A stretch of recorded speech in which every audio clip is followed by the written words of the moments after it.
Assalamualaikum warahmatullahi wabarakatuh. Alhamdulillah pada episode kali ini bersama lagi dengan saya dalam podcast Sumsi, podcast yang tentunya menginspirasi dan memberikan informasi seputar Universitas Muhammadiyah Sinjai. Pada episode kali ini tentunya saya tidak sendirian, saya bersama dengan Ketua Program Studi dari Administrasi Publik dengan Sekretaris Program Studi Administrasi Publik Fakultas Ilmu Sosial dan Ilmu Politik Universitas Muhammadiyah Sinjai, yaitu Bapak Muhammad Takdir Esos MSI dan Bapak Mursak Esos MSI. Nah, beberapa menit ke depan saya akan berbincang-bincang dengan beliau terkait dengan program studi administrasi publik. Tanpa berlama-lama, saya menanyakan kabar. Bagaimana kabarnya hari ini, Pak? Alhamdulillah baik. Alhamdulillah baik. Alhamdulillah baik. Sehat selalu ya, Pak ya?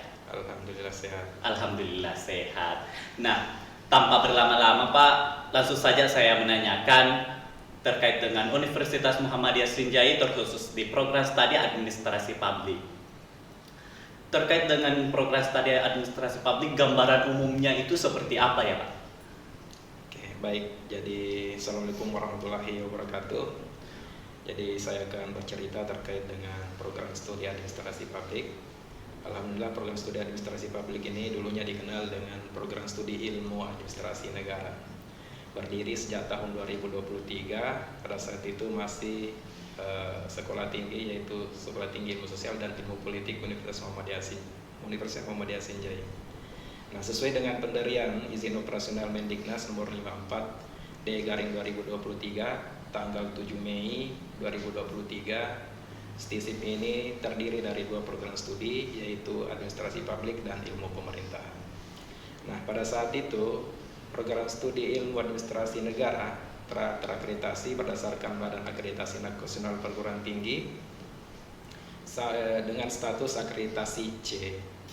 Nah, tahun 2019 program studi ilmu administrasi negara mendapatkan pengakuan akreditasi dengan nilai akreditasi B.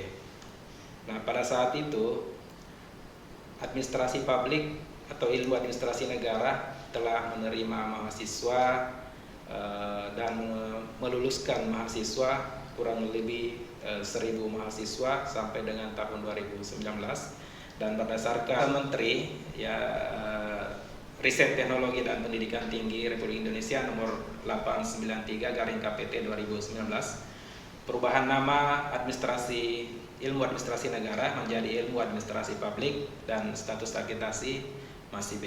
Dan sesuai dengan perkembangan pada tahun 2020, Sekolah Tinggi Ilmu Sosial dan Ilmu Politik Universitas Muhammadiyah Sinjai telah berubah nama menjadi Universitas Muhammadiyah Sinjai. Dan pada saat itu tahun 2020 program studi administrasi publik masih terakreditasi B. Dan masa akreditasi program studi administrasi publik sejak 2019 berakhir pada tahun 2022 kemarin. Dan pada tahun 2022 berdasarkan keputusan Menteri Badan Akreditasi Nasional dengan sistem akreditasi, ilmu administrasi publik masuk dalam tahapan akreditasi IPPA dan mendapat perpanjangan akreditasi sampai dengan tahun 2023. Dan pada tahun 2023 berakhir akreditasinya, dan sementara ini kita bersama dengan teman-teman tim telah menyusun borang akreditasi untuk pengajuan reakreditasi program studi. Dan insya Allah kita akan kirim dalam waktu dekat ini. Kemudian visi misi program studi yang sesungguhnya intinya adalah program studi administrasi publik yang unggul dalam kajian eco-governance dan entrepreneurship berbasis teknologi digital dengan nilai-nilai Islam. Kemudian misinya yaitu menyelenggarakan kegiatan pendidikan yang mendorong pengembangan teknologi digital, kemudian menyelenggarakan kegiatan penelitian berbasis teknologi, kemudian menyelenggarakan kegiatan pengabdian masyarakat, menyelenggarakan kegiatan Islam kemudian, serta menyelenggarakan kerjasama dalam rangka membangun jaringan kelembagaan dan mewujudkan keunggulan lulusan administrasi publik sesuai dengan cita-cita Muhammadiyah. Adapun beberapa kegiatan-kegiatan dosen, yang pertama adalah dosen administrasi publik itu terdiri dari sekarang jumlah dosen administrasi publik sesuai dengan PDPT itu sekitar 54 orang yang telah menyelenggarakan catur dharma perguruan tinggi, yaitu pendidikan, pembelajaran, pengabdian dan penelitian serta al-Islam dan Muhammadiyah. Dosen administrasi publik sekarang telah melakukan kegiatan-kegiatan baik itu di tingkat nasional bahkan di tingkat internasional. Di tingkat internasional kita pernah melakukan benchmarking di Singapura, kemudian di Kuala Lumpur. Begitu pula dengan kegiatan-kegiatan kemahasiswaan. Kegiatan-kegiatan kemahasiswaan di bidang akademik, khususnya magang, telah dilakukan juga di luar negeri. Kemudian kegiatan-kegiatan kemahasiswaan ini di tingkat lokal, ya saya kira mahasiswa kita telah berkompetisi di tingkat lokal ataupun nasional, dan khususnya tingkat nasional itu berkompetisi pada tingkat kementerian, yaitu beberapa mahasiswa kita telah berkompetisi dalam kegiatan akademik yaitu kampus mengajar, kemudian studi independen, dan pejuang muda, pertukaran mahasiswa merdeka, begitu pula dengan wirausaha. Baru-baru ini mahasiswa kita telah berhasil melakukan pertukaran mahasiswa di tingkat internasional, yaitu di Asia University, khususnya program studi administrasi publik ada yang terlibat dalam pertukaran itu, dan alhamdulillah berhasil menyelesaikan sampai pada tahap akhir. Ini saya kira merupakan bagian dari prestasi-prestasi yang telah dilakukan oleh mahasiswa kita. Jumlah mahasiswa untuk program studi administrasi publik pada saat ini 3 tahun terakhir ya sebanyak 1.633 orang. Kalaupun lulusannya 3 tahun terakhir ini program studi administrasi publik telah meluluskan 1.006 orang ya sejak tahun 2020, 2021 dan 2022. Kemudian selanjutnya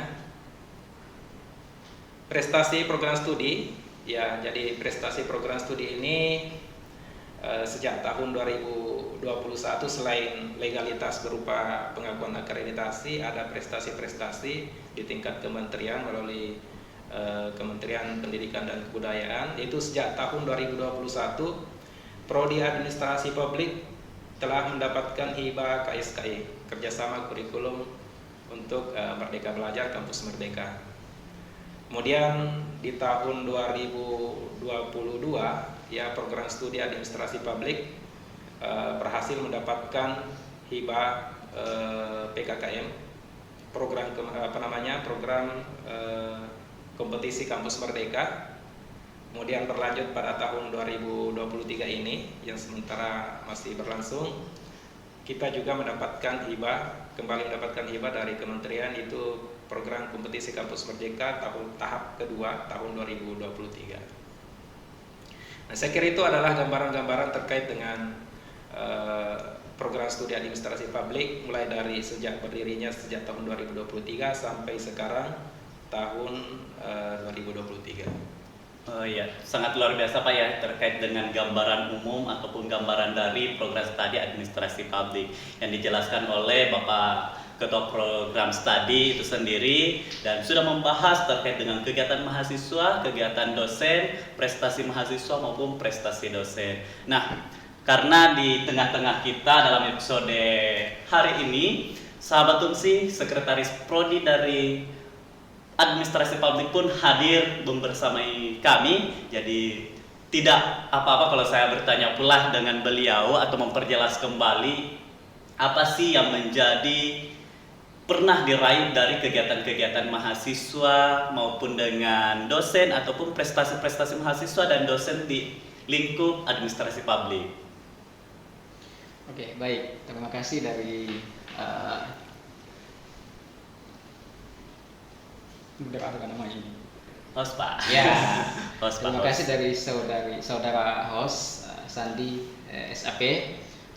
Jadi terkait dengan apa yang menjadi inti kita dalam kali ini terkait dengan gambaran umum program studi. Nah, tadi ada beberapa hal yang sudah disampaikan oleh Pak Ketua bahwa dari mulai berdirinya Universitas Muhammadiyah Senjai sampai kita membahas tentang program studi itu sendiri tadi sudah disampaikan, kemudian sampai kepada apa visi misinya dan kemudian program-program yang telah diikuti oleh program studi itu sendiri dan capaian-capaian dari mahasiswa, prestasi mahasiswa dan lain sebagainya. Nah, terkait dengan hal-hal yang misalnya terkait dengan prestasi mahasiswa, saya pikir tadi sudah dengan adanya kegiatan Merdeka Belajar Kampus Merdeka, alhamdulillah mahasiswa kami itu khusus untuk di Program Studi Administrasi Publik ya telah banyak mengikuti kegiatan-kegiatan. Salah satunya tadi atau beberapa hal tadi sudah disampaikan oleh Pak Ketua terkait dengan studi independen. Alhamdulillah kemarin dilaksanakan di Sleman. Itu mahasiswa ikut berpartisipasi di sana untuk kegiatan Merdeka Belajar Kampus Merdeka. Kemudian kegiatan pertukaran mahasiswa Merdeka. Nah, ini tentunya terkadang ada calon mahasiswa ataupun yang masih berstatus sebagai pelajar di tingkatan SMA sederajat itu bertanya bagaimana itu ketika kita kuliah di UNSI misalnya dan memilih program studi administrasi publik, apakah kita bisa menikmati juga kegiatan-kegiatan di luar dari kampus UNSI atau di program studi administrasi publik. Nah, tentunya ini saya bisa jawab pada saat ini. Alhamdulillah beberapa mahasiswa di program studi administrasi publik itu sebenarnya bisa juga menikmati kegiatan-kegiatan di luar dari Universitas Muhammadiyah Senjai. Salah satunya misalnya ini kegiatan pertukaran mahasiswa kemarin itu alhamdulillah dilaksanakan di salah satu universitas yang ada di Yogyakarta yang ketika kita sebutkan namanya ini saya pikir orang-orang akan mengatakan wow, karena ini adalah di Universitas Muhammadiyah Yogyakarta. Nah, mereka di sana melakukan pertukaran pelajar. Dia statusnya sebagai pertukaran pelajar. Mereka belajar di sana, kemudian diajar oleh dosen yang ada di Universitas Muhammadiyah Yogyakarta. Dan alhamdulillah hasilnya mereka bisa menyelesaikan proses pembelajaran itu dalam kurun waktu 1 semester. Terhitung 1 semester kemarin itu berhasil mendapatkan nilai yang maksimal. Nah, ini tentunya merupakan prestasi yang bisa dikatakan di atas rata-rata bagi mahasiswa khususnya di program studi administrasi publik. Nah, itu. Kemudian terakhir kegiatan yang sempat disinggung tadi oleh juga Pak Ketua bahwa ada kegiatan yang diikuti oleh mahasiswa. Ada beberapa mahasiswa dari program studi administrasi publik itu mengikuti kegiatan perkuliahan atau pertukaran mahasiswa atau apa istilahnya ya, student exchange ya.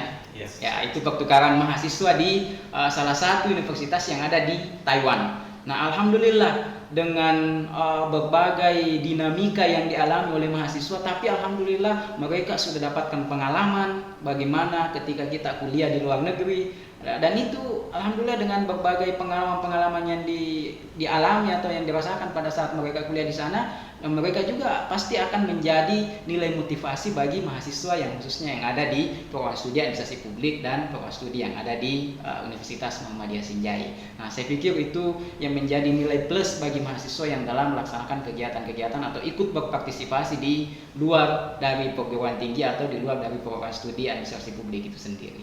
Nah, itu tentunya untuk sementara.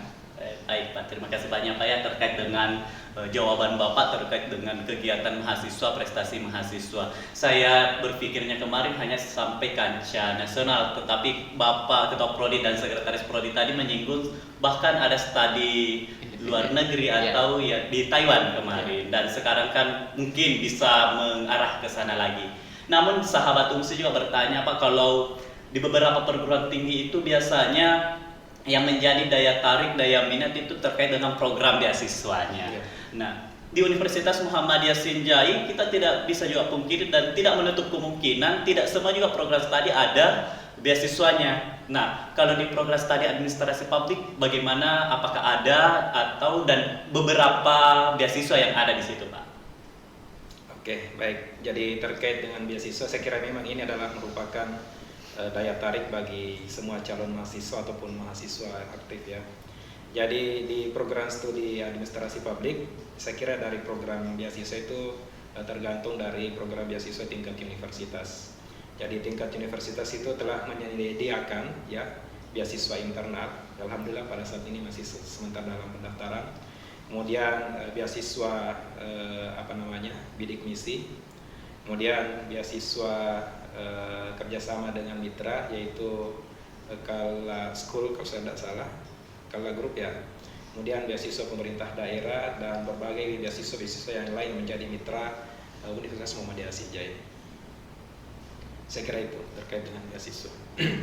Iya, ternyata di program studi administrasi publik juga tersedia beberapa beasiswa, diantaranya bidik misi atau KIP kuliah.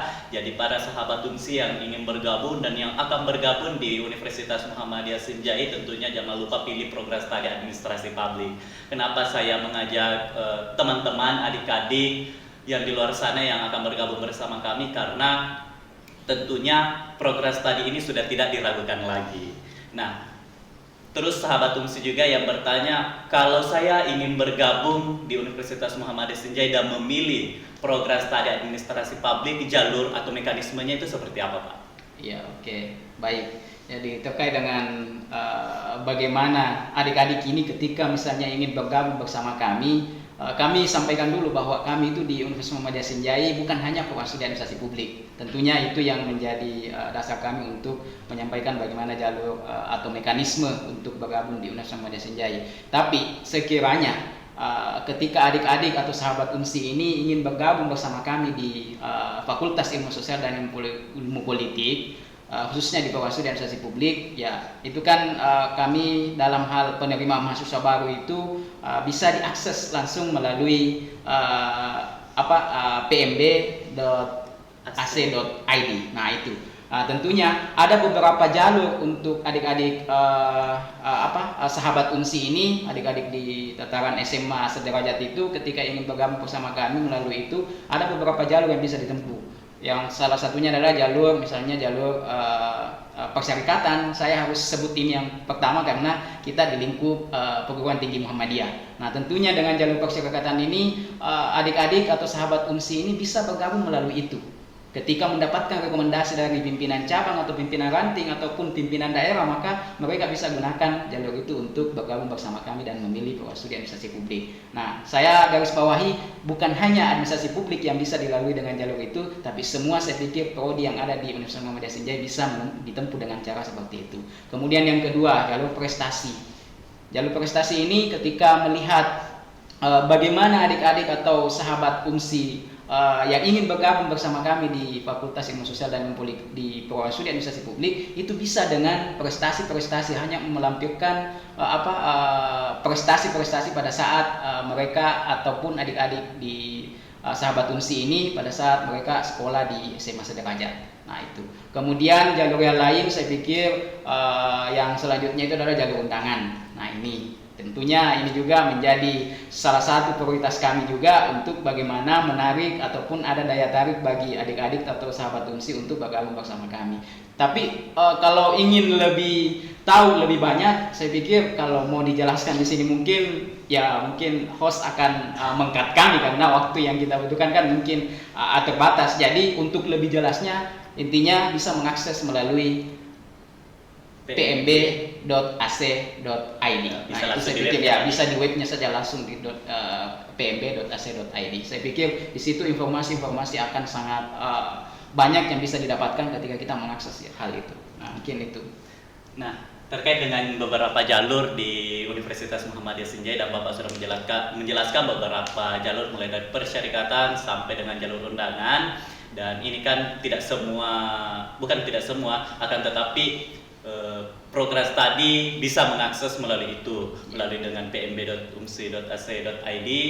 Akan tetapi beberapa pekan yang lalu kami dari IT Universitas Muhammadiyah Sinjai dan saya sendiri selaku host mendengarkan kabar terkait dengan rekognisi pembelajaran lampau. Nah, mekanismenya ini seperti apa, Pak? Iya, jadi terkait dengan RPL ini kita biasa kenal dengan istilah RPL ya, rekognisi pembelajaran lampau. Nah, ini memang merupakan salah satu jalur dikatakan bahwa pintu masuknya ini calon mahasiswa baru bisa melalui jalur RPL ini atau rekognisi pembelajaran lampau. Nah, saya garis bawahi dulu, terkadang ada yang terbangun di masyarakat itu masih terbangun di masyarakat bahwa dengan adanya RPL ini maka orang itu bisa mudah mendapatkan ijazah. Saya harus cut itu.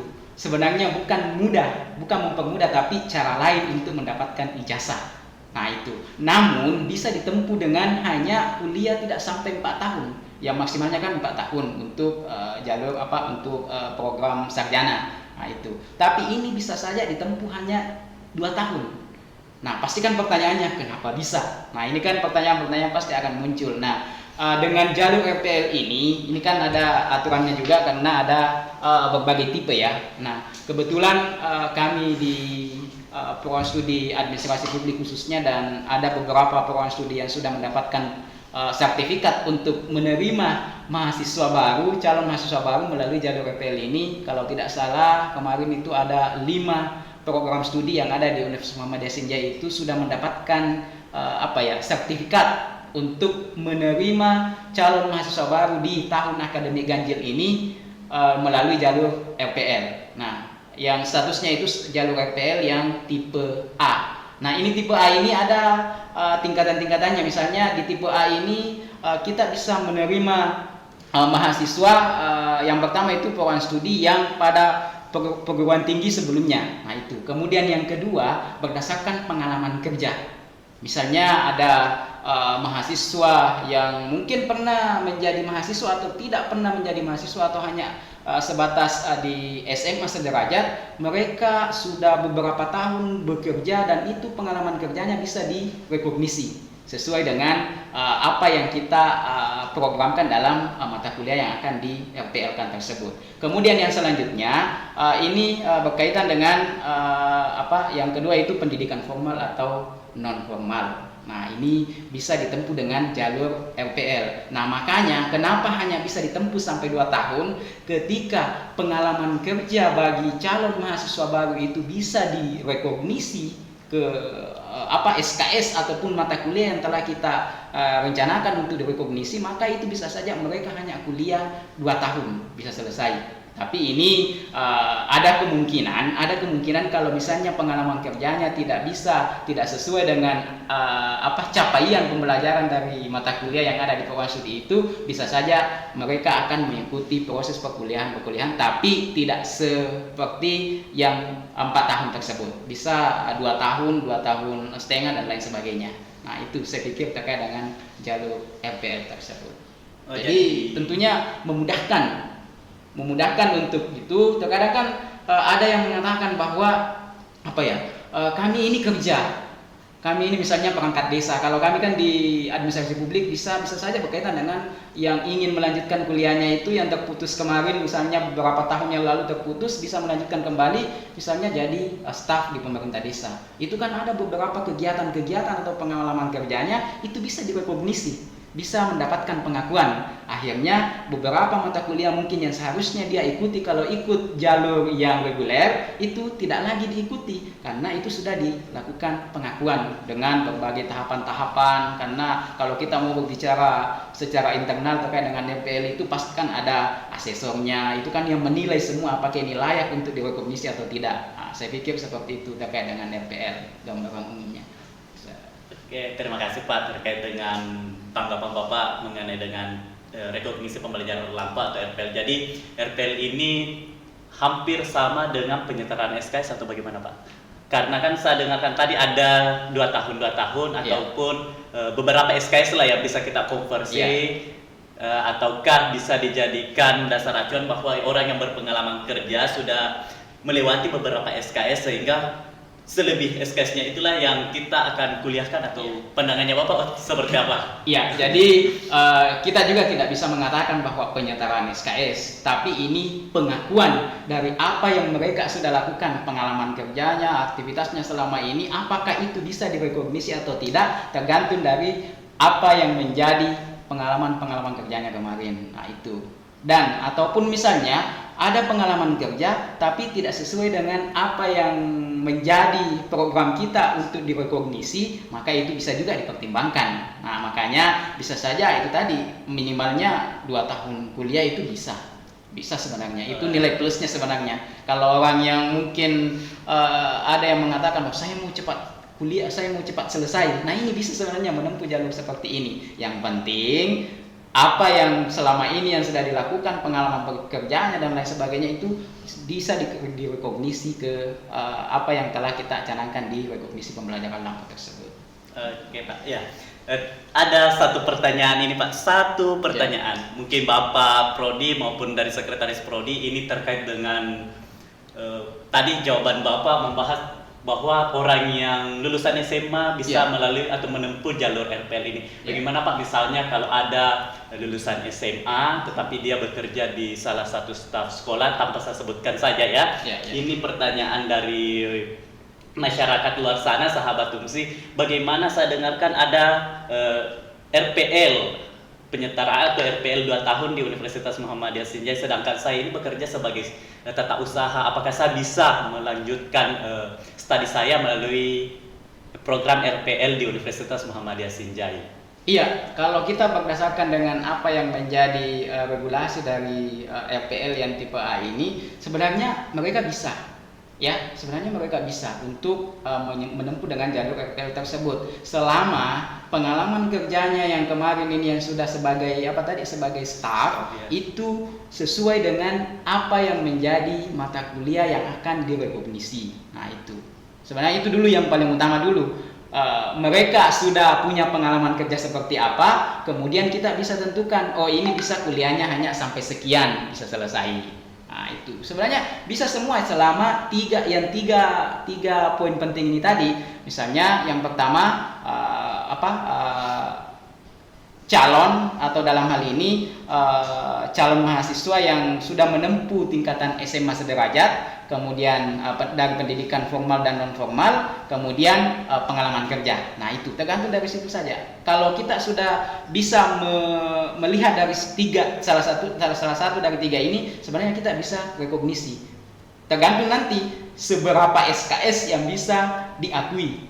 Nah, itu yang menjadi aturan internalnya kami. Karena kan tidak mungkin misalnya langsung diterima begitu saja, ya ini bisa, karena nanti kan punya juga asesor, ada yang menilai. Kemudian nanti ketika kita mengatakan saya punya pengalaman kerja A, kemudian nanti diminta dokumennya, misalnya ada dokumennya apa yang bisa membuktikan bahwa Anda itu punya pengalaman kerja ini, misalnya bisa direkognisi atau diakui dari salah satu mata kuliah misalnya yang sesuai dengan pengalaman kerjanya. Nah, diminta lagi mana bukti dokumennya. Nah, itulah salah satu syaratnya mungkin. Itu salah satu syarat untuk bagaimana mereka bisa diakui pengalaman kerjanya. Nah, itu. Oh iya, jadi harus ada pengakuan dan bukti dokumennya. Iya, Pak, ya. Karena ada juga nanti kita akan pertanggungjawabkan ke PDDT. Ini kenapa asal merekognisi saja ini, mengakui saja tapi tidak ada buktinya. Nah, itu kan nanti kita akan kembali juga ke program studi penyelenggara RPL itu. Nah, makanya harus diperhatikan hal-hal yang seperti itu supaya nantinya akan berjalan sesuai dengan apa yang kita rencanakan. Nah, gitu. Terima kasih Pak. Ya, itulah beberapa jawaban dari program studi dan sekretaris program studi administrasi publik terkait dengan mulai dari gambaran umum, prestasi dan sejenisnya, dan program RPL, rekognisi pembelajaran lampau. Jadi sahabat UMSI yang ingin bergabung bersama kami, tentunya Sekretaris Prodi tadi sudah menjelaskan bahwa ada bisa melalui jalur reguler, bisa melalui jalur RPL. Intinya kalau jalur RPL ada dokumen pendukung yang menjadikan dasar acuan dari program studi administrasi publik sebagai bahan pelaporan yang bisa dijadikan dasar bahwa kita sebagai calon mahasiswa baru memilih jalur RPL itu ada dasarnya. Seperti itu Pak ya? Iya. Nah, sebelum kita mengakhiri perjumpaan kita dalam episode hari ini program studi administrasi publik, satu pertanyaan terkait dengan lingkup dosennya Pak. Apa saja keunggulan-keunggulan dosen ataupun yang menjadi dasar, ataupun ada pesan dan kesan Bapak terkait dengan sahabat UMSI, mengajak sahabat UMSI untuk bergabung di program studi administrasi publik? Oke, baik. Jadi terkait dengan keunggulan-keunggulan dosen, jadi berdasarkan jumlah dosen yang kita miliki, ya program studi administrasi publik sebanyak 54 orang dosen. Ya, saya kira sekitar alhamdulillah 100% itu sudah berkualifikasi pendidikan S2, dan sekitar 8 orang itu sudah berkualifikasi doktor. Dan berdasarkan jabatan fungsional, ya, alhamdulillah untuk administrasi publik ini sekitar 80% itu memiliki jabatan fungsional. Kemudian untuk selanjutnya, dosen-dosen kita itu sebagian besar telah tersertifikasi. Sekitar adalah merupakan keunggulan-keunggulan dari segi kualitas pendidikan. Seperti itu Pak ya. Iya. Baik, terima kasih Pak. Alhamdulillah sahabat UMSI. Jadi kepada sahabat UMSI yang masih ada beberapa pertanyaan bisa langsung ke umsi.ac.id atau bisa buka web di pmb.umsi.ac.id. Namun alangkah lebih jelasnya lagi bisa chat person langsung ke ketua prodinya, sekretaris prodinya. Kalau tidak mendapatkan kontak personnya ya bisa melalui media sosialnya, ada Facebook, ada Instagram, dan tentunya webnya administrasi publik itu ada. Jadi bisa langsung ketik aja program studi administrasi publik Universitas Muhammadiyah Sinjai atau psap.umsi.ac.id. Jadi kepada teman-teman dan sahabat UMSI, karena waktu saya sangat berterima kasih kepada Bapak yang alhamdulillah langsung membersamai kami dan beberapa jawaban-jawaban yang tentunya sangat memuaskan bagi kami, begitupun dengan sahabat UMSI. Jadi pada sahabat UMSI jangan lupa like, subscribe, dan tekan tombol lonceng dalam channel YouTube kami yaitu UMSI Channel. Baik Pak, sebelum kita mengakhiri perjumpaan kita, saya persilakan kepada Bapak untuk closing statement. Baik, terima kasih. Jadi terkait dengan pembahasan kita pada hari ini, terkait dengan program studi, baik itu terkait dengan prestasi-prestasi ataupun jalur masuk, mari kita sampaikan berita baik ini kepada keluarga kita, sahabat kita, atau teman-teman kita, bahwa jangan ragu-ragu, pilih program studi administrasi publik Fakultas Ilmu Sosial dan Ilmu Politik Universitas Muhammadiyah Sinjai, apakah melalui jalur reguler ataupun melalui jalur RPL. Ya, jadi saya lanjutkan terkait dengan RPL ini. Saya harus pertegas bahwa jangan sampai yang di masyarakat itu mengatakan bahwa dengan adanya RPL ini kita mudah untuk mendapatkan ijazah. Sebenarnya saya harus garis bawahi bahwa dengan adanya RPL ini itu adalah cara lain untuk mendapatkan ijazah sederajat di program sarjana. Nah, mungkin itu yang menjadi closing statement saya terkait dengan RPL.